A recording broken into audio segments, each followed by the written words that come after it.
오랜만에 가족들이 모였길래 사진을 좀 찍어 놔야 되겠다 그렇게 생각하고 사진관에 갔습니다.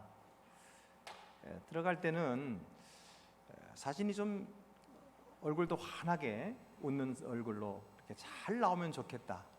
근데 그렇게 나올 수 있을까?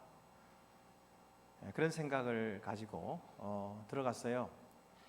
근데 그 사진관 벽에 이런 네온 사인으로 글씨를 새겨뒀더라고요. 안 생길 것 같죠? 그런데 생겨요. 그렇게 적혀 있어요. 그러니까 그 뜻은 아마도 그런 것 같아요.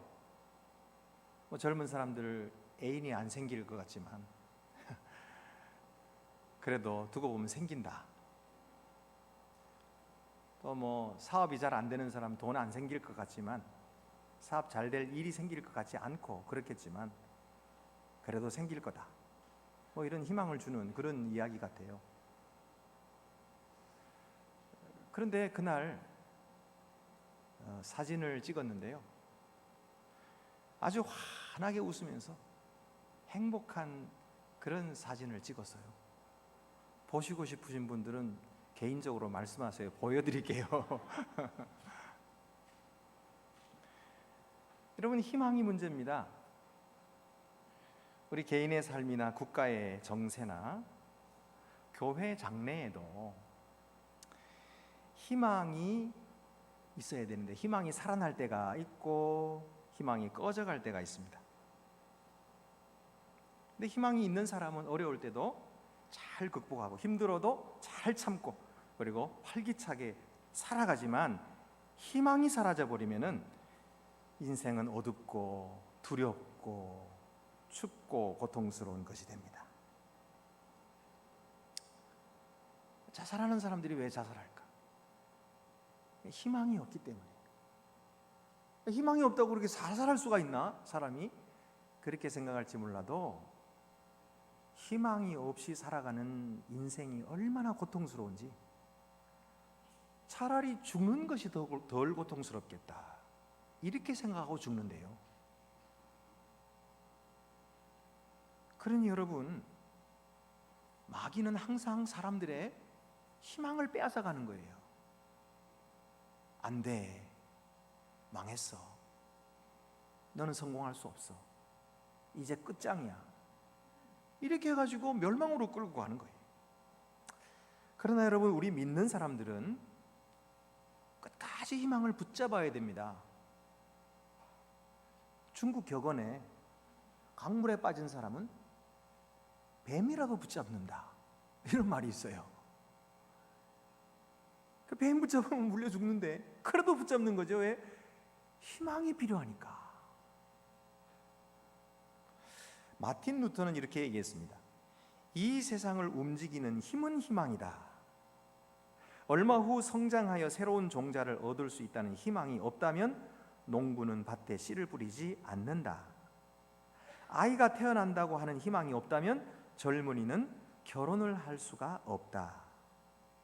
이익을 얻게 된다는 희망이 없다면 장사꾼은 장사를 할 수가 없다. 여러분, 모든 인생이 희망이 있어야 사는 거죠. 만약 우리에게 희망이 떨어진다면 어떻게 될까요? 여러분 삶 속에서 혹시라도 내가 요즘에 왠지 모르게 이 세상이 어둡게만 보인다,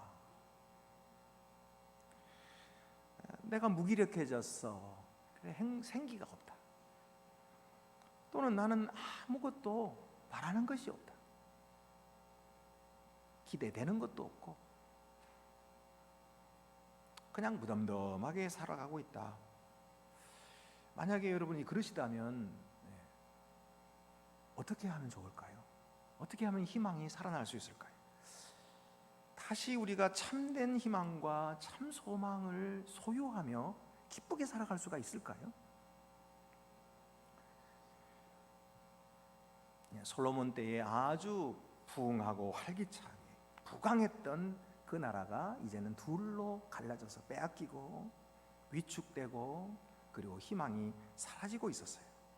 솔로몬의 아들 르호보암이 왕이 되었을 때에 애국 왕 시삭이 침공해가지고 유다의 많은 성읍들을 점령해버리고 그리고 이스라엘까지 쳐들어온 거예요.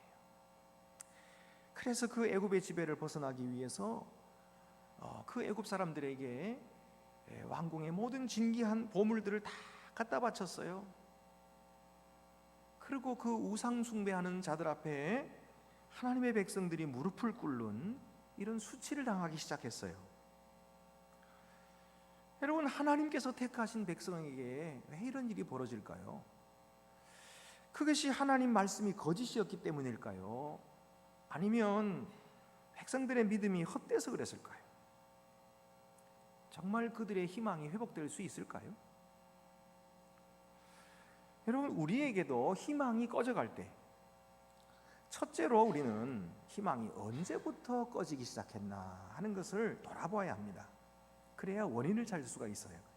역대하 12장 1절에 보면은 르호보암의 나라가 견고하고 세력이 강하지매 그가 여호와의 율법을 버리니 곧 이스라엘이 본받은지라. 그러니까 여호와의 율법을 버릴 때 그때 이스라엘의 희망이 사라지기 시작했군요. 바로 원인이 거기 있었어요. 그러면 르호보암은 언제 여호와를 버렸습니까? 언제 율법을 버렸습니까? 삶이 어려울 때였습니까? 편안할 때였습니까? 편안할 때였죠. 오늘 말씀 보면은 나라가 견고하고 세력이 강해짐에 여호와 율법을 버렸다 그랬어요. 그러니까 아주 잘 살고 강하고 풍부했던 거예요. 그러니까 여호와를 버렸어요. 여러분, 우리의 삶에도 정말 주님을 가까이 하고 주님을 잘 섬길 때가 우리 삶이 힘들었을 때일까요? 우리 삶이 편안하고 아무 걱정 없을 때였을까요? 모르나 마나 우리는 힘들 때 주님을 찾아요. 주여 도와주소서. 그러다가 조금이라도 살만하면 잊어버리죠. 잊어버리고 화장실 갈 때 올 때 다르다고. 여러분, 이 르호보암도 마찬가지였어요. 그가 나라가 견고하고 세력이 강하니까 자기 능력을 의지하며 교만해진 거예요. 그리고 하나님을 찾지 않아도 되는 자만심에 빠졌어요. 나로서 충분하다. 이것이 인간들이 가지고 있는 고질적인 습성입니다. 여러분, 그러나 번영했다고 해서 여호와를 버리면, 떠나면 희망이 사라집니다. 그리고 마음의 빛은 어두워지기 시작하죠. 그래서 인간이 인간답지 못하게 되고 짐승만도 못하게 됩니다. 그런데 목사님, 오늘 본문에는 율법을 버렸다고 했지 여호와를 버렸다고 하지 않았지 않습니까? 르호보암 왕이 백성을 율법 가르치고 배우고 공부하지는 않았어도 하나님을 버리지는 않은 것 같은데요. 사람이 뭐 자기 사업차 바빠가지고 따로 율법 공부 못하고 배울 시간이 없어서 그렇지 하나님 그렇다고 해서 하나님을 떠난 건 아니지 않습니까? 이렇게 질문할 수 있을 거예요. 그럴듯하네요. 오늘날 우리들도 구원은 받았고 하나님의 자녀가 되었으니 세상에 나가서 얼마나 바쁜데 좀 하나님 잊어버리고 사는 그게 대수입니까? 그런데 여러분 생각해 보세요. 율법이라는 게 뭡니까? 이거는 계시된 하나님의 말씀이거든요. 다시 말해서 살아계신 하나님께서 말씀하고 계시는 거예요. 근데 이렇게 드러난 말씀에 순종하지 않으면서 하나님과의 관계가 유효하겠다, 이렇게 생각할 수가 없는 겁니다. 주시는 말씀에는 등을 돌리면서 하나님보다도 자기 일을 더 우선시하면서 말씀은 들은 척 만척 행치 않으면서 나는 하나님과의 관계가 가깝다고 진정으로 말할 수 있나요? 그럴 수가 없어요. 그건 곧 하나님과의 관계가 멀어진 거예요. 그러므로 율법을 버리는 것이 곧 여호와를 버리는 것입니다.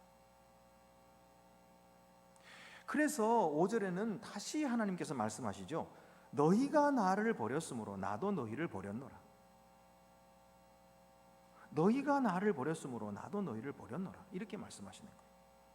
여러분, 신자들도 여호와를 버리면 희망이 사라지고요, 걱정과 염려, 두려움에 사로잡힐 수밖에 없어요. 잘 될 것이라고 하는 희망이 생기질 않습니다.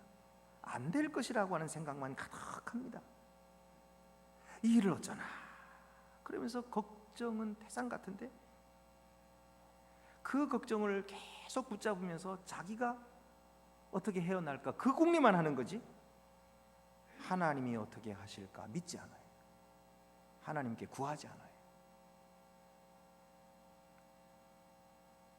그러니까 하나님의 약속은 분명히 들었는데도 그건 가볍게 여깁니다. 그리고 어려운 환경을 무겁게 여기고 있는 거예요.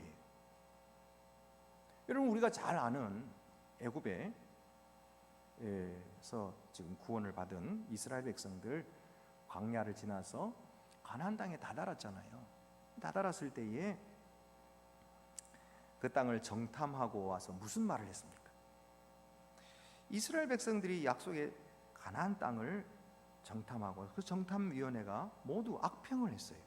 우리가 살피고 연구해 보니까 과연 그 땅은 약속대로 좋은 땅이다, 기름진 땅이다. 그런데 거기에 아낙 자손은 너무나 키가 크고 힘이 세서 우리는 그 앞에서 메뚜기 같더라. 우리는 안 된다, 못한다. 그 땅은 좋아도 그 성벽이 너무 높고 두꺼워 우리는 들어갈 수가 없다. 우리는 여기서 죽었다. 이제 우리는 여기서 망했다. 모세는 왜 우리를 여기까지 인도했느냐. 그리고 모세를 원망하고 하나님 앞에서 통곡하고 울었어요. 그때에 하나님이 뭐라고 응답하셨나요? 하나님께서 말씀하셨어요. 내 귀에 들린 대로 너희에게 행하리라. 너희가 안 된다고 말했느냐? 그러면 너희 믿음대로 되리라. 안 될 것이다. 그래서 그들을 뒤로 돌아 해가지고 여호수아와 갈렙 두 사람 빼고는 나머지는 모두 광야에서 엎드려 죽었어요. 그들이 말한 대로. 그 자기들만 죽은 게 아니에요. 자기의 자손들도, 자기의 자식들도 거기서 40년 동안 방황하며 고생한 거예요. 성경은 끊임없이 말씀하고 있어요. 우리에게 약속해 주신 하나님의 희망을 받아들이고 믿으라. 그것이 하나님의 백성이라는 거예요. 물론 부정적인 상황이 있고, 물론 안 될 환경이 있지요. 그럼에도 불구하고 하나님의 약속을 믿으라. 소망을 가져라. 희망을 가져라. 자기 혼자 스스로 희망 가지 이게 아니고 하나님의 약속을 붙들어라. 그 하나님의 말씀이 신실하시다. 그러니 그것을 믿으라. 이렇게 계속해서 말씀하시는 거예요. 여러분, 교회는 세상의 어떤 클럽이나 단체가 아닙니다. 교회는요, 믿음으로 모인 사람들이에요. 눈에 보이지도 않는 하나님을 믿고 모였다고요. 우리가 만약에 믿음이 없다면 교회는 모일 수가 없어요. 될 수가 없어요. 이미 처음부터 끝난 거예요. 믿음이 없이.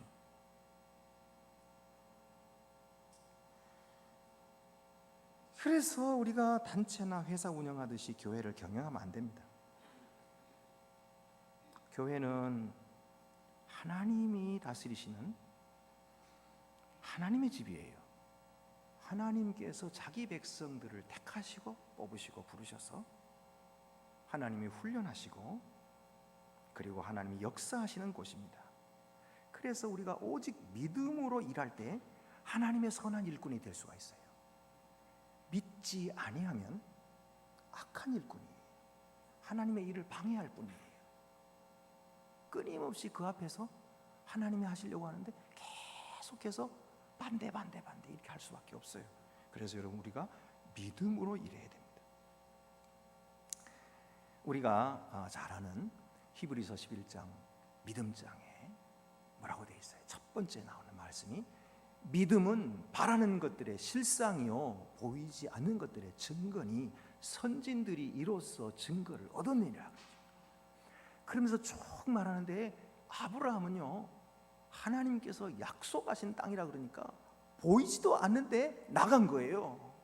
그래서 그 땅을 기업으로 얻었다는 거예요. 그리고 수많은 믿음의 선배들을 이야기하면서 모두가 다 그들은 어떻게 살았느냐, 어떻게 승리하고 어떻게 나라를 이루었느냐, 다 믿음으로 했다는 거예요. 믿음으로. 그러면서 너희는 믿음의 사람들이다 하는 거예요. 그러니 믿음으로 살아라.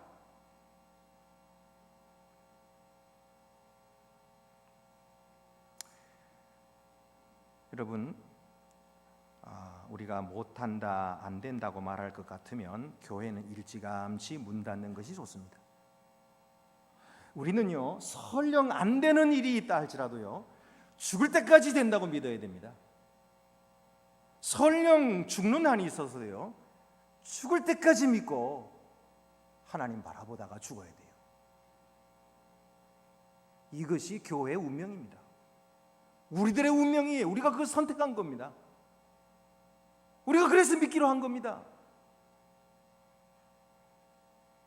세상은 끊임없이 우리의 믿음을 흔들어 놓습니다. 그래서 낙심하게 만들고 안 된다고 생각하고 이 부정적인 생각을 가득하게 채워놓고 우리 마음에 어두움을 줘요. 그러나 우리는 거기에 매여 있으면 안 돼요. 선뜻 아이고 큰일 났다, 안 되겠다, 이런 생각이 계속 들죠. 그러나 떨쳐버리고 주 예수 그리스도를 바라보는 것입니다. 주님이 승리하셨다. 하나님께서 오늘 이 자랑스러운 안동교회에 우리가 일원이 되게 하시고 하나님의 가족이 되게 하셨어요. 여러분, 어찌 이런 큰 은혜를 우리에게 주셨을까요? 이것이 하나님의 뜻입니다. 하나님의 선택하심입니다. 하나님이 그렇게 우리를 사랑하신 거예요. 그러므로 하나님의 뜻대로 믿는 자는 희망이 있어요. 믿지 아니하면 희망이 없어요.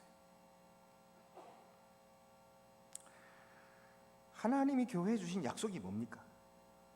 하나님이 교회에 주신 약속은 온 세상을 구원하게 될 것이라는 거예요. 그러므로 교회는 온 세상 사람들이 다 구원받을 때까지 성장해야 됩니다. 성장이 멈추고 더 이상 사람들이 오지 않고 그냥 정체된 교회는요 하나님의 일을 하지 않는 거예요. 하나님의 일만 하면은 하나님은 마지막 날까지 계속해서 교회를 성장시키시는 거예요. 여러분, 제가 성장 신화에 매여 가지고 우리 교회도 한번 크게 키워봐 가지고 내 목사 이름 황영태 목사 이름 좀 날려보자, 그런 생각으로 지금 말씀드리는 것이 아닙니다. 물론 저도 그런 욕심은 좀 있어요. 없는 건 아니에요. 하나님께서 나를 목사로 세워놓고 한번 크게 내 이름같이 크게 영광 돌리게 해줄 줄 믿습니다. 저도.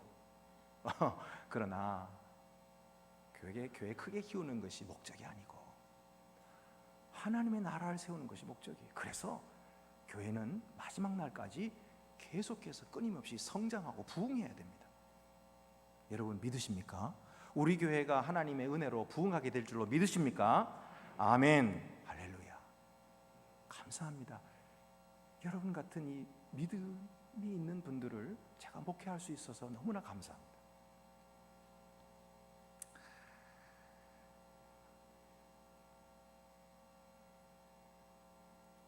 둘째로는 희망이 사라지는 것이 정말로 불행일까요? 2절 3절에 보면 그들이 여호와께 범죄함으로 르호보암 왕 제5년에 애국 왕 시삭이 예루살렘을 치러 올라오니 그에게 병거가 1200대요 마병이 6만 명이며 애굽에서 그와 함께 온 백성 곧 리비아와 숫과 구수 사람이 헤아릴 수 없이 많더라.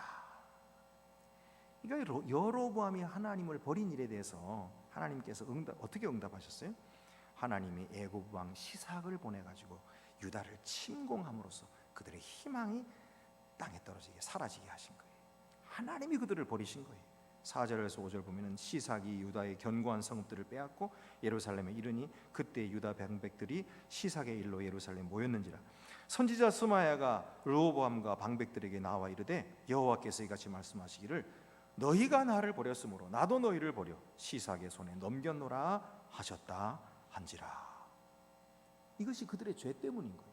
물론 역대기에 나오는 이런 그 외적이 그 이스라엘을 침공하는 이런 일들이 다 이스라엘 죄 때문인만은 아니에요.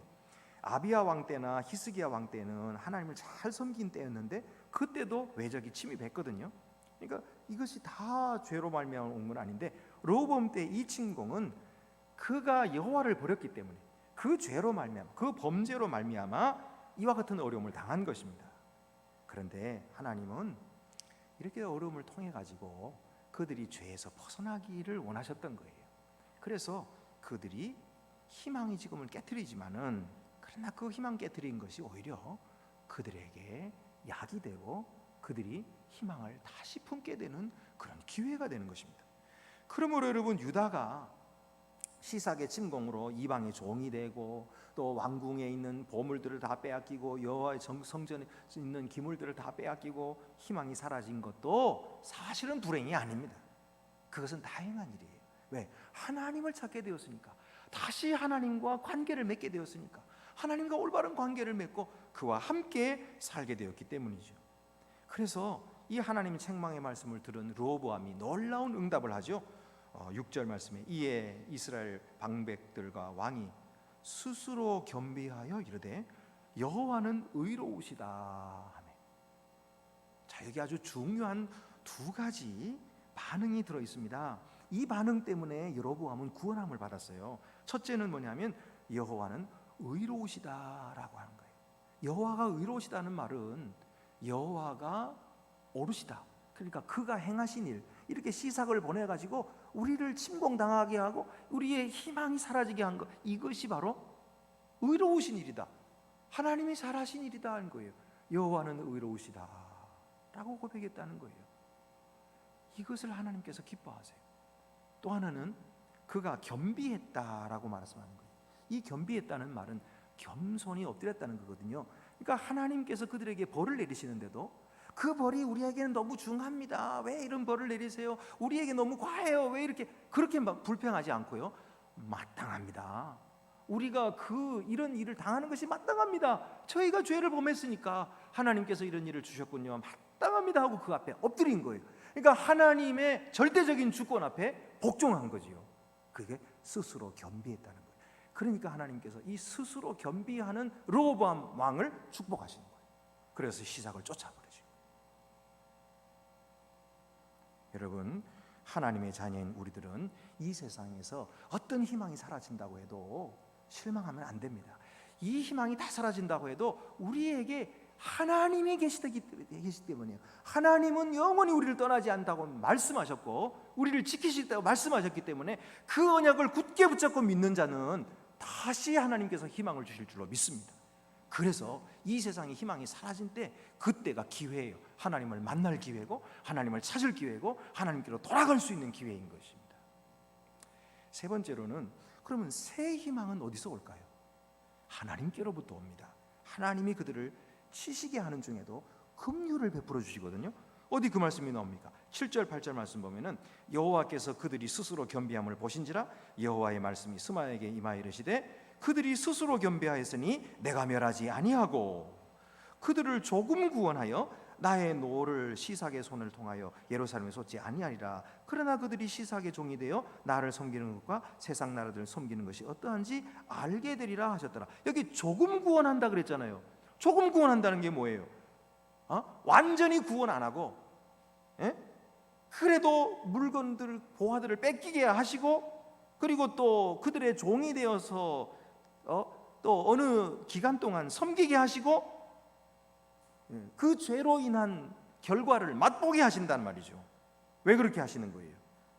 이것은 그들로 하여금 온전하게 하나님을 섬기도록 만드시는 훈련인 거예요. 그래서 그들을 훈련시키시는 거예요. 그런데 그 값이 엄청나게 비싸죠. 비싼 값을 치른 거예요. 그러니까 왕궁에 있는 그 많은 보화들을 뺏기고요. 그리고 여호와의 성전에 있는 것도 뺏기고요. 이 엄청난 값을 치러서 그들을 훈련하시는 것입니다. 여러분, 만약에 우리가 하나님을 되찾기 위해서 우리가 손해본 것이 있다면, 시간을 손해보았든지 물질을 손해보았다든지 또는 사람들과의 관계를 손해를 보았다면 하나님께서 그것을 다 갚아주실 것입니다. 하나님께서 그것보다 더 10배나 많이 여러분들에게 갚아주실 거예요. 왜냐하면 하나님께서는요, 우리에게 정말 원하시는 것은 하나님과 사귀는 거거든요. 하나님을 닮아서 거룩해지는 것, 이걸 하나님께서 원하시기 때문에 우리가 세상에서 손해보면 그것을 다 갚아주시는 거예요. 사실 저는 얼마 전에 코로나 시작될 때 우리 교회가 그 기금을 저 은행에다가, 든든한 은행에다가 넣어놨는데 10억이 이렇게 차압을 당한 겁니다. 어휴, 그래가지고 얼마나 고생을 많이 했는지 몰라요. 제가 고생한 게 아니라 우리 장로님들이 고생하셨어요. 그래가지고 그거 찾느라고 수없이 그냥 은행에 쫓아다니고 관계자들을 만나고 이게 보통 일이 아니지 않습니까? 이게 내 개인의 돈도 아니고 이거는 하나님의 것인데, 그리고 우리 성도들이 어떤 마음으로 어떤 귀한 헌금을 드린 것인데, 그래가지고 열심히 기도하면서 그냥 계속 우리 장로님들은 카톡상에 모이고, 또 코로나 중인데도 못 모이는데도 그냥 당회실에 모여가지고 열심히 함께 기도하고, 그래서 다 되찾았거든요. 사실 저는 그때 궁금했어요. 도대체 왜 우리가 이렇게 당하나? 아니, 우리 노예 안에 여러 교회들도 많거든요. 근데 그런 교회들은 안 하고 왜 하필이면 안동교회가 10억이 차압당하냐 말이에요. 그래서 물어봤어요. 은행 사람들한테도 물어봤어요. 왜 우리 교회가 붙잡혔죠? 왜 우리 교회가 이 10억을 차압당해가지고 이 고생을 하는 거죠? 근데 그 사람들이 뭐라 하는지 몰라요. 우리도. 그 담당하는 사람들을 물어봤어요. 도대체 뭔가 이유가 있을 거 아니에요. 우리가 돈이 너무 많다든지 그러면 이유가 있을 거 아니에요. 근데 어떻게 된 거예요? 자기들도 모른대요. 그럼 누가 합니까? 하나님이 하시는 거죠. 하나님이 그렇게 하신 거예요. 하나님이 왜 그렇게 하셨을까요? 우리가 그렇게 엄청난 값을 치르면서 하마터면 10억을 뺏긴 뻔했는데, 여러분, 이거를 아무것도 배우지 않고 교훈도 삼지 않고 그냥 지나가면 안 돼요. 하나님이 왜 그랬을까? 여러분이 생각해 보세요. 저도 잘 모르겠어요. 여러분이 한번 생각해 보시기 바랍니다. 어쨌든 간 그들은 비싼 값을 치르고 이 교훈을 얻었어요. 여러분, 우리가 세상에서 아무리 힘든 일을 당하고 우리의 소망이 다 사라진다고 해도 우리 주 예수 그리스도는 우리의 영원한 소망이 되시는 줄 믿으시기 바랍니다. 세상의 희망이 꺼져갈 때에 우리를 대신해서 십자가 위에서 자기의 생명을 꺼트리시고, 그리고 우리의 생명의 불을 밝혀주신 우리 주 예수 그리스도는 항상 살아서 오늘도 우리를 위하여 간구하고 계시고 우리를 구원하여 주시는 줄로 믿으시기 바랍니다.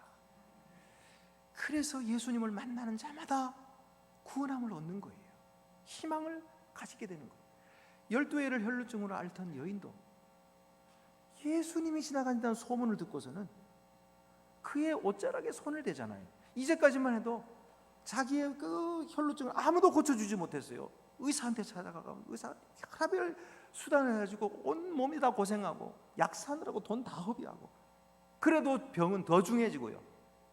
이제는 아무런 희망이 없었어요.